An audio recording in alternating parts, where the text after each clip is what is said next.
Boys, now that we're not getting content on every single day of the week, I kind of wanted to get a little bit more of the top 10s fit in there in the cornerback position. Probably the most important position right now in the game because how bad defense is. You probably want to spend most of your coins there. This is where I spend all of my coins at when I do splurge. This one needed an update, man. This is actually our first top 10 corners of Madden 25. So if you guys enjoy top 10s, make sure you hit that like, hit the subscribe, and let's just jump right into number 10 here. If you're looking for cheap, fast coins to build that God Squad you always wanted, check out my sponsor, U4GM, and use code SHOE for 5% off your order. Start off the list at number 10. I still do have Rasul, which he is the slowest of the bunch on the list, which I am not the biggest fan of 85 speed at all. But I will say, when it comes to stats, he hits every threshold, which I think only one or two corners on this list actually do. And or one other two other corners, I guess, including Rasul.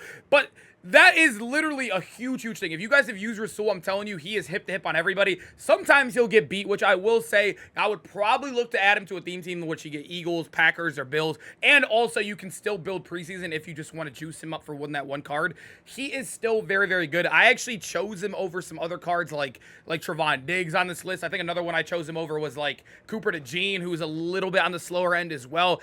I think Rasul, just statistically and also literally being a 6'2" corner, I think it's going to hold him up on this list, man. I'm telling you, this card was one of my best corners I've used all year. Number 9, we do got Darell Revis, and I will say this is a card that I've seen a lot of people hate and a lot of people love. The one thing that's keeping him up is that he does get some of the best theme teams in the game. He does get Chiefs, Patriots, and Jets.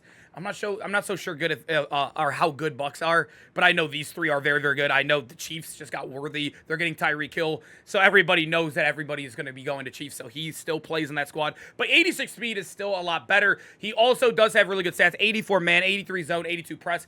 Not as good as Rasul, but the reason why we like him, boys, is that he does get universal. It's nowhere near as good as Madden 24. In Madden 24, it was broken. He'd arguably be a top 3 core in the game if it was Madden 24, but it's still better. It does help you with a couple of KOs. It'll save you at times, but being 5'11", I do think he's limited, especially with the ag meta right now and a lot of people rocket catching.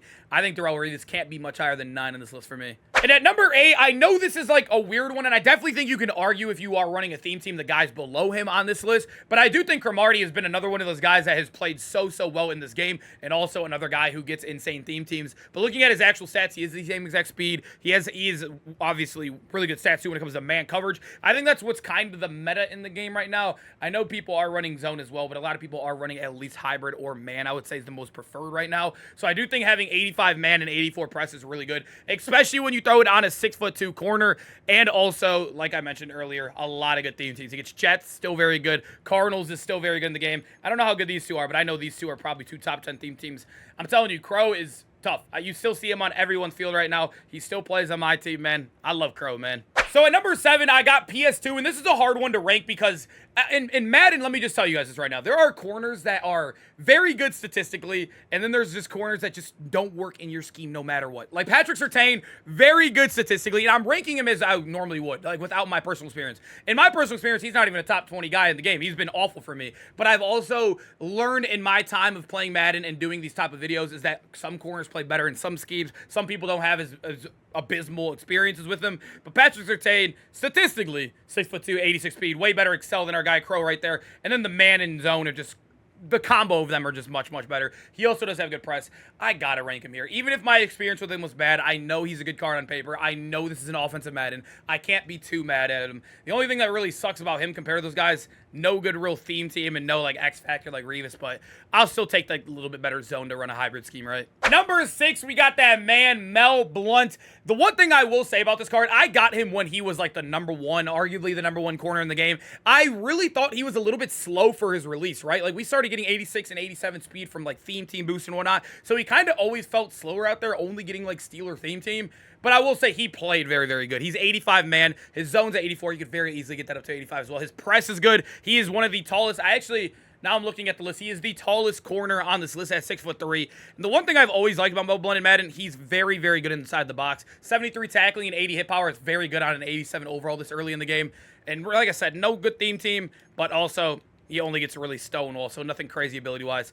He didn't really last too long as corner 1, and he was super expensive. No, I never include cards that are not possible to get yet, but I want to include them, 1, because this will also give you guys a range of where if you guys should be grinding for this card in ranked, and also 2, I don't know if I'll have another cornerback list by the time he's out, if that makes sense. So the reason why, like I said, the first reason was the biggest reason why I want to include him on this list is to see if you guys want to actually grind for him, right? I don't think Amani is as good as he should be, especially that we don't get him for another 20 days, by the way. He is 86 speed. He's out number 5 on our list, by the way. Number 5 on our list, despite not coming out for 20 more days. But I will say he's very, very easy to get in ranked. You could very, very easily get this card. But, like, actually looking at the card, 6'2" is really, really good. He has solid speed for right now in the game. Remember, I'm predicting a little bit here in the future. The zone and man and press are very, very good. That's what I love across the board. The one thing that I think is helping him as well is this right here. This is what's helping this card a lot. But like I said, I have an Xavier Worthy that's 90 speed. I know it's an overpriced card right now, but we're getting Tyreek Hill on Monday. That's elite card. It's not an LTD. I know we're going to have a lot of fast receivers, and Amani looks like he's already about to start falling behind. Like Malik Neighbors is faster than him. Marvin Harrison, 20 more days. It's just tough, man. I feel like the lower cards, they should at least give us to it now. This is kind of brutal here. And at number 4, we do got Derek Stingley, which I think is a very good card in the game. So he did obviously get nerfed a little bit once that Team of the Week theme team got brought down. He was 89 speed for that current first preseason Team of the Week. He was nuts. I mean, he was like arguably the best card in the game at that time. But I still even think after the nerf and looking at his base card, he's still elite, right? 87 speed, 87 excel. He's not tiny either at 6 foot. Like, he actually looks taller than 6 foot out there in my personal experience. He has good play rec on him. The man coverage is elite. The zone's good. The press is good. I'm telling y'all, man, Stingley is really, really nice. I will say this chuck out ability too. I tried it.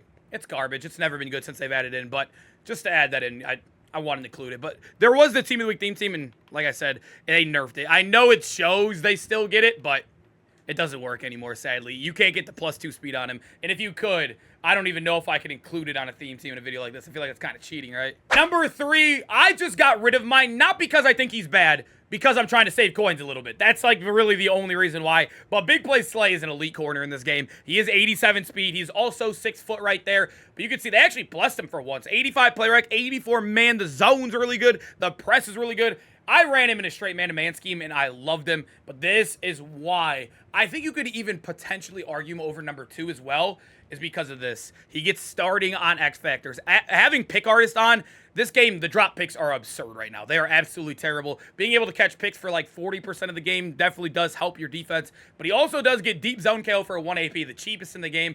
What's his name? Paul Krause gets it for 2 AP for I think for only 3 plays as well. I'm telling you, Big Play Slay has a lot of advantages with those X Factors, but I don't know if I would take it over speed and height on these next 2 guys. Number 2, Nate Wiggins. Like I said, speed and height is king for me right now. He is my corner 1 currently. You can see it says a lineup on him because I am currently using him. He has been amazing for me. Absolutely amazing for me. 6'2". We have a lot of 6'2" corners in this list. That's what you like to see in this game to help combat a lot of the tall receivers, Randy Moss and whatnot. I will say, the 74 play rec, I am a man player.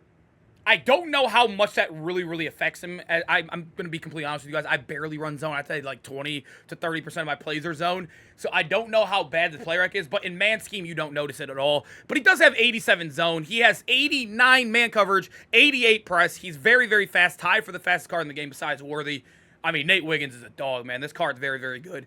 There's really no negatives about him besides the play rec. He doesn't really get any theme teams or whatnot, but 88 speed's already crazy. Faster than every receiver in the game besides Worthy. At number 1, I mean, this is the easiest pick ever. Gonzo is 100% cornerback 1. I know his zone coverage is very lackluster compared to our guy Nate Wiggins, but that 85 play rec, I'll take +11 play rec any day. He also does get insane press. His man coverage is 88.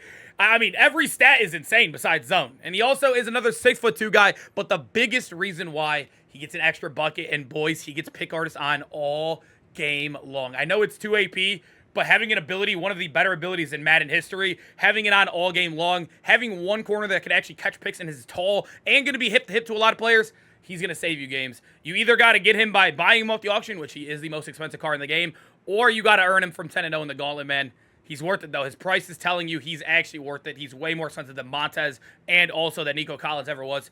And it's because he is corner 1, man. The most valuable position in the game. I don't care what anyone says. Quarterback, running back. I don't care. Corner is the most valuable, and this is arguably the best card in the game. All right, boys. I hope you guys enjoyed the video. Make sure to comment down below which cornerback trio, quad stack, whatever you guys are using. Make sure to drop them down below. And also, are you running man, zone? What are you guys running right now in the game? And hope to see you guys in the next one. We got some Team of the Week gameplays tomorrow. See y'all there, boys. Peace out, man.